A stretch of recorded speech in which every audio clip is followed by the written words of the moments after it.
All right, moving on to the next thing I want to look at. It's really the application of different image adjustments, and there are two sets of image adjustments that you need to be aware of. The first is the direct ones that actually address just the particular layer you're working on. So if you notice down here on the right, I've got the top left, top left, bottom left, which are the parts of the image, and then the background, which I want to match it to. And over here, under image, I've got all the adjustments that exist on that. So if I go to the first one, this top left, I'm actually looking at the image adjust hue saturation. And so I can go image adjustment and then look for hue saturation.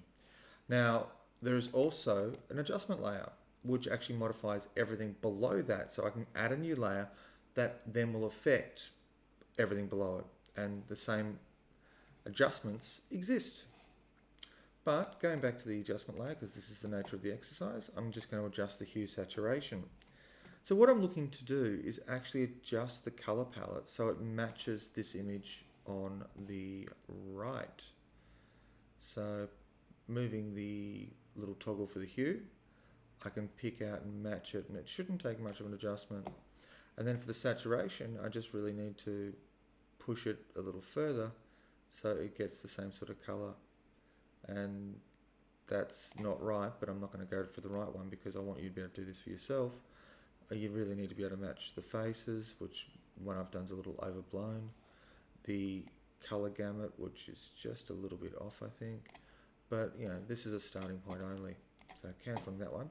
Then I'm going to click on the bottom left layer and I can then start affecting that one. So in this case, I'm looking at the level adjustments, levels. So here, I'm really looking at the darks, the highlight, or the shadows, highlights, and the midtones.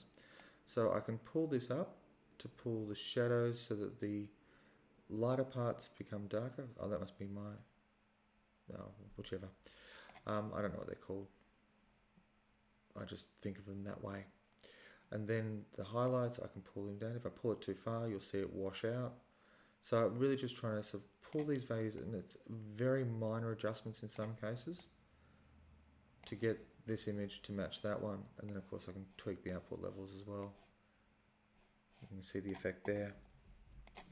So in both these cases, excuse me, we're looking at adjusting things. And if you look at the adjustment layers, the image adjustment, sorry, we've got things like brightness and contrast, which gives you lights and darks. We can adjust for black and white, the color balance and various filters.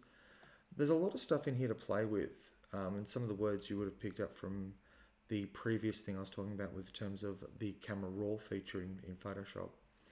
So things like exposure and vibrance, and even something like curves. This is similar to the levels, but you get this whole curve to manipulate, so you can get some pretty weird results here if we just choose just like that as an example.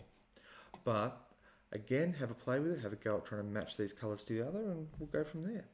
All right, have fun.